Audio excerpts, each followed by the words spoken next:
You don't fit in our group. And you, yes, you, I just don't like you. I'm sorry if I startled you there, but ladies and gentlemen, these are some of the most common phrases of rejection that we often hear in our lives. How many of you have ever experienced rejection? Please raise your hands.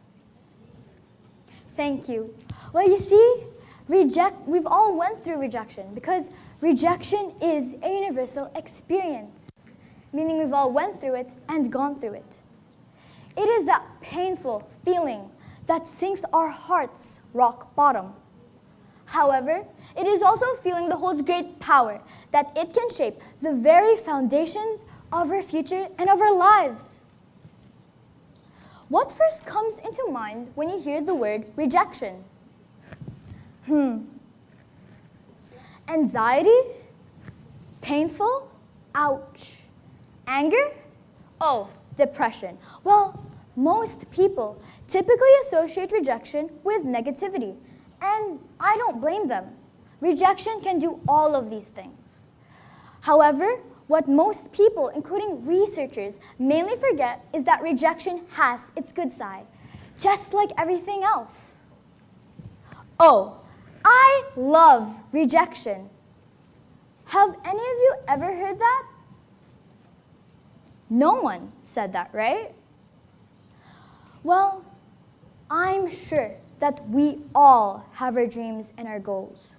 But I'm also sure that sometimes we may fall short of reaching them. Whether our dream is to become a doctor, lawyer, have a family, or start a love life. It doesn't matter on how complicated our dreams are, but on how we pick ourselves back up when we face rejection. Well, rejection can lead to success if handled appropriately. How do I know? Well, the best example of this is Cristiano Ronaldo and Lionel Messi, who people told weren't going to make it that far in life, who obviously were proved wrong. Ariana Grande and other famous celebrities have faced rejection too, but that did not stop them from achieving their dreams and their goals. I, myself, have to admit that I've faced rejection many times. That painful feeling of being excluded from my friends and classmates, it hit me. Yes, it was hurtful, and yes, it was disappointing. But I've come to realize that rejection isn't something that should hold me or any one of you back.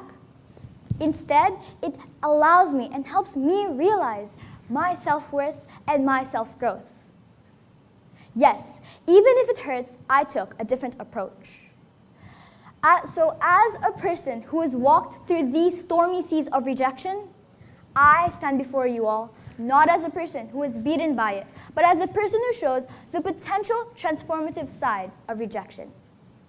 Believe it or not, if it wasn't for rejection, I wouldn't be standing in front of you all today, and I wouldn't be the person I am. Because I remember when I was in grade 7, whenever any of my teachers would say this particular phrase, my heart would just rock bottom. And you know what those words were? It's group break, and you get to choose your partner. And why would that make me feel that? Well, I would always be the odd duckling with no partner. Because imagine, out of the 25 possible students that could have been left out, it would be me. However, these experiences have showed me and led me to become more independent and strive for the best. This helped me realize that continuous rejection can have a major impact on one's way of thinking. You see, rejection helps us find ways to cope and adapt. Rejection doesn't mean that you aren't good enough. It just means that the other person just didn't see what you have to offer, says Mark Ahmed. But what does he truly mean in this passage? Well, here he simply clarifies that rejection doesn't simply imply insufficiency. Rather, it means that the other individuals or people just didn't see what you have to offer. What makes you, you. Do you want to know a secret? One fact about rejection is that you can always persevere and get back up whenever it pushes you down. When you look back, from a week to even 15 years, you will see how the power of rejection has motivated you to become the best version of yourself. So, it really doesn't matter on where you come from or how you started, but how you finished the race. Now, if rejection did not have its good side, then we wouldn't have J.K. Rowling's Harry Potter series or Steve Jobs' Apple company. But what makes these entrepreneurs or artists so different from what we regular people feel and face every day? Well, rejection is all about perspective. Let me show you what I mean. For instance, I'll take person A and person B. There, they go to a new environment, new school, and there they get rejected by their classmates because, of course, the new student treatment. But what is the difference? You see, person A comes heartbroken every single time she comes home. And she hopes and prays that she no longer has to go to school. Students, doesn't that sound quite a little bit familiar? On the other hand, person B uses that rejection as a motivation to make herself a better and stronger person. And her efforts weren't in vain. Soon she became the top student of her entire grade. But what is my purpose of telling you all this? Well, I'm here to tell you all that you are not alone. That billions of people all over the world feel the same thing that you do. So the question is, how do I change my perspective on rejection? Well, first we have to change our mindset about it.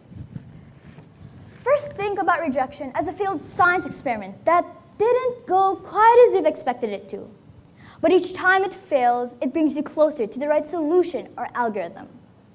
The strategy I use is called AIC. What is AIC? Well, A stands for acceptance. Can everyone please say acceptance? Acceptance! Well, first, you must accept the fact that rejection is out of your control. That many personal preferences and biases, according to psychology.today, says helps affect how people view you or perceive you. I for improvement. Can everyone please say improvement? Improvement. Once you've accepted the fact that rejection is out of your control, now you can start on improving on yourself, on what led you to any of these setbacks. Suppose they don't see what you have to offer. Make it so clear to them so that they can no longer deny how good you are. Show and not tell them. And C, confidence. Can everyone please say confidence? Confidence. Be confident in yourself. And once you've done that, then no one can make you feel insignificant or that you aren't special. But of course, many will ask me, Izabela, what if I've done all these steps? Strategies, therapies, why does it still hurt? Well, the truth is, no amount of rejection is insignificant. All of them hurt in different and various levels. And it is only you who holds the key to your own happiness. So, here's the thing. It really, really doesn't matter. So what if 10 to 15 people don't see what makes you special? You are special. Yes, all of you right now are special. So find people that do. As the great Albert Einstein once said, the only source of knowledge is experience, and rejection is part of that journey, and not the end. So at the end of the day, it is up to us on what path we will choose to take. Of course, we can always allow rejection, to hold us back from our full potential.